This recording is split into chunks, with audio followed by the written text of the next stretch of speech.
മുല്ലപ്പെരിയാറിൽ നിലപാട് കടുപ്പിച്ച തമിഴ്നാട് സർക്കാർ. പുതിയ ഡാം നിർമ്മാണം അനുവദിക്കില്ല എന്ന നയപ്രഖ്യാപനത്തിൽ പറയുന്നു. അറ്റകുറ്റപ്പണിയുമായി മുന്നോട്ട് പോകാം എന്നാണ് തീരുമാനം. സായ്കുമാർ വിവരങ്ങളുമായി. സായ്കുമാർ, ഇപ്പോൾ മുല്ലപ്പെരിയാറിൽ പുതിയ ഡാം അനുവദിക്കില്ല എന്ന നിലപാടിലേക്ക് എത്തുകയാണോ പുതിയ മുഖ്യമന്ത്രി?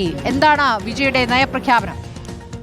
സ്മൃതി, അത് തന്നെയാണ്. മുല്ലപ്പെരിയാർ വിഷയത്തിൽ കൂടുതൽ കടുപ്പിക്കുകയാണ് തമിഴ്നാട് ചെയ്യുന്നത്. ഈ വിഷയത്തിൽ ഇരു സംസ്ഥാനങ്ങളും തമ്മിലുള്ള ചർച്ച നടക്കും എന്ന് കഴിഞ്ഞ ദിവസം മുഖ്യമന്ത്രി വി ഡി സതീശൻ പറഞ്ഞതാണ്. ഇതുമായി ബന്ധപ്പെട്ട് അദ്ദേഹവുമായി ഒരു ആശയവിനിമയം, തമിഴ്നാട് മുഖ്യമന്ത്രിയുമായി ആശയവിനിമയം നടത്തുകയും ചെയ്തു. ഇവിടെ പുതിയ സർക്കാർ വന്ന ഒരു സാഹചര്യം കൂടിയുണ്ട്. അപ്പോൾ ഈ സർക്കാരിന്റെ നിലപാട് കൂടി ഇരു സംസ്ഥാനങ്ങളെയും ഇരുത്തി ചർച്ച ചെയ്യും ഈ ബജറ്റ് സമ്മേളനത്തിന് ശേഷം എന്ന് മുഖ്യമന്ത്രി ഇന്നലെ പറയുകയും ചെയ്തു. അതിന് ഇടയിലാണ് തമിഴ്നാട്ടിൽ ഇപ്പോൾ നയപ്രഖ്യാപന പ്രസംഗം നടത്തുന്നത്. സ്വാഭാവികമായും സർക്കാരിന്റെ നിലപാടാണ് അതിലിപ്പോൾ പറയുന്നത്. അതിലവർ കൃത്യമായി പറയുന്നുണ്ട്, പുതിയ ഡാം കെട്ടാൻ തമിഴ്നാട്ടിൽ മുല്ലപ്പെരിയാറിൽ കേരളത്തെ അനുവദിക്കില്ല, അതിൽ തമിഴ്നാട് അനുകൂലമല്ല എന്നുള്ളതാണ്. അങ്ങനെ ഒരു നീക്കം കേരളം നടത്തിയാൽ അതിനെ എതിർക്കും എന്നുകൂടി ഇപ്പോൾ തമിഴ്നാട് പറയുന്നുണ്ട്.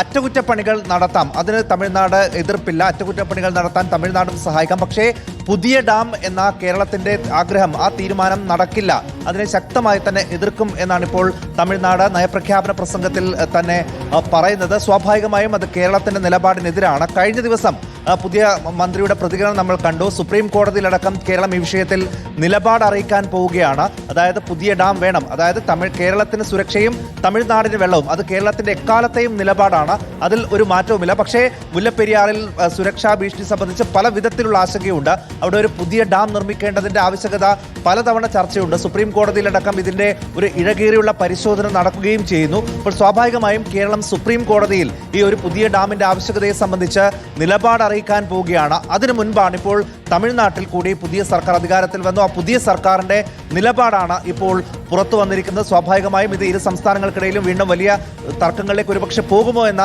ആശങ്കയാണുള്ളത്. എന്തായാലും ഇരു മുഖ്യമന്ത്രിമാരും ഈ വിഷയത്തിൽ ഉടൻ തന്നെ ഒരു ചർച്ച നടക്കും എന്ന പ്രതീക്ഷയാണ് സ്മൃതിയുള്ളത്. ശരി, സായ്കുമാറാണ് വിവരങ്ങൾ നൽകിയത്. പുതിയ ഡാം മുല്ലപ്പെരിയാറിൽ അനുവദിക്കില്ല എന്നാണ് വിജയ സർക്കാരിന്റെ നയപ്രഖ്യാപനം.